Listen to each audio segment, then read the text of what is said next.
ce bulletin d'infos consacré à l'actualité internationale sur IGFM. Voici le sommaire. Direction la Russie où le tribunal de Moscou a rendu son verdict ce lundi. Rustam Makhmoudov a été reconnu coupable d'avoir tiré sur la journaliste Anna Politkovskaya à l'entrée de son immeuble. L'homme Ali, l'oncle du tireur, a été identifié comme l'organisateur du meurtre. Le verdict est tombé après un procès interminable émaillé d'incidents et qui n'a pas permis d'identifier le ou les commanditaires du meurtre. Une question, les grèves vont-elles plomber l'ouverture du Mondial 2014? Le bras de fer continue entre les employés du métro de Sao Paulo et les autorités. Ils ont voté hier dimanche la poursuite de leur grève qui a été jugée illégale par la justice. Le mouvement social menace maintenant de perturber sérieusement le coup d'envoi du Mondial de football ce jeudi 12 juin. Le Tchad, engagé dans la lutte contre la secte islamiste Boko Haram. Un des dispositifs mis en œuvre est la fermeture de la frontière d'entrée au Cameroun aux motocyclistes spécialisés dans le trafic entre la ville de Kousséri et la capitale tchadienne N'Djamena. Les autorités pakistanaises ont annoncé ce lundi la fin de l'attaque de l'aéroport international de Karachi. L'armée dit avoir repris le contrôle de l'aéroport après un assaut taliban de 12 heures qui a fait, selon elle, au moins 28 morts, dont 10 assaillants. L'attaque menée ce dimanche contre la plus grande ville et capitale économique du Pakistan a provoqué l'annulation de tous les vols. Le développement, c'est tout de suite. 8 ans après les faits, l'organisation et l'exécutant du meurtre ont donc été condamnés à la prison à perpétuité, tandis que leurs 3 complices sont condamnés à 12, 14 et 20 ans de prison.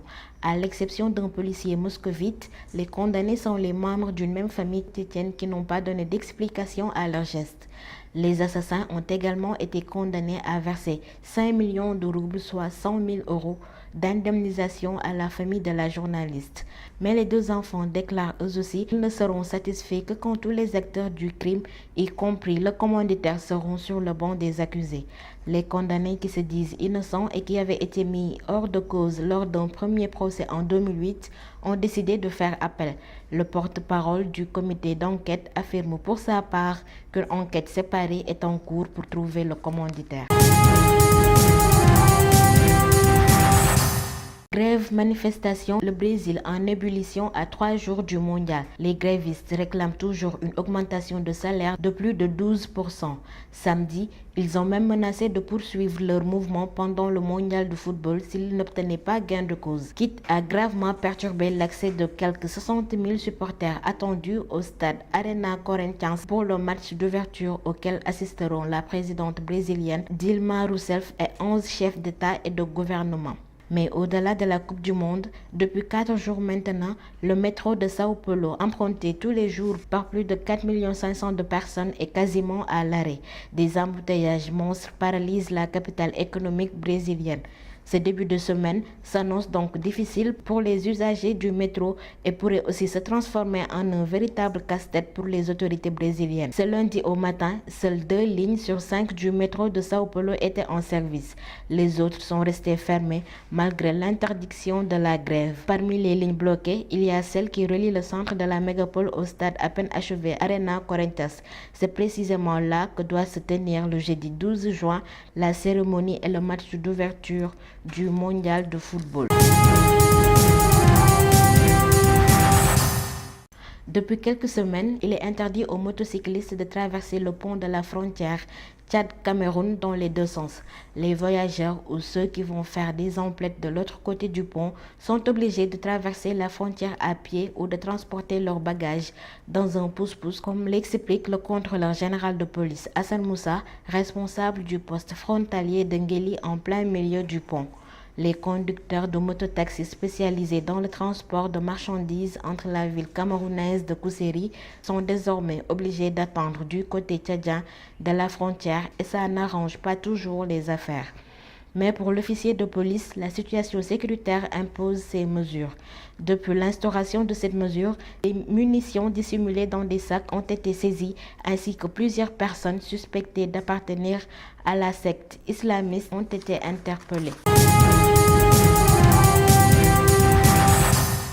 Un nuage de fumée s'élève au-dessus de l'aéroport de Karachi, situé au sud du pays, tandis que les avions restent cloués au sol. L'aéroport le plus important du Pakistan a été la cible d'une attaque par des hommes lourdement armés dimanche 8 juin au soir. L'armée a été rapidement appelée sur place afin de maîtriser les assaillants. Ces scènes se déroulent dans un ancien terminal de l'aéroport qui n'est plus utilisé par les passagers mais qui abrite des bureaux, des ateliers et des hangars. Pour y pénétrer, les assaillants semblent avoir cisaillé les clôtures grillagées. Des services pakistanais de renseignement ont fait savoir qu'il pourrait s'agir de kamikazes portant des ceintures explosives. Après 6 heures d'opération, les autorités annonçaient tôt ce lundi matin avoir repris le contrôle de l'aéroport. Cependant, quelques instants plus tard, la police locale disait avoir constaté la reprise des tirs sur la zone aéroportuaire de Karachi. Finalement, les autorités ont annoncé la fin de l'attaque tard dans la matinée. Au total, au moins 24 personnes ont été tuées dans les attaques, dont la totalité des 10 assaillants selon le général de division. Par ailleurs, au moins 11 corps de vigiles notamment et 2 civils ont été recensés à la morgue de l'hôpital Jinnah à Karachi. Selon la police, les assaillants étaient lourdement armés. Des munitions, des fusées et des lance-roquettes ont été saisis. L'armée et les forces spéciales rendront le contrôle de l'aéroport aux civils à la mi-journée, a indiqué un porte-parole des forces de l'ordre à nos confrères de la Radio France Internationale. Cet élément met fin à ce présent bulletin consacré à l'actualité internationale. Merci de nous avoir suivis et merci à nos partenaires de Reuters. Rendez-vous est pris demain pour un autre numéro. D'ici là, l'info continue sur www.gfm.sn.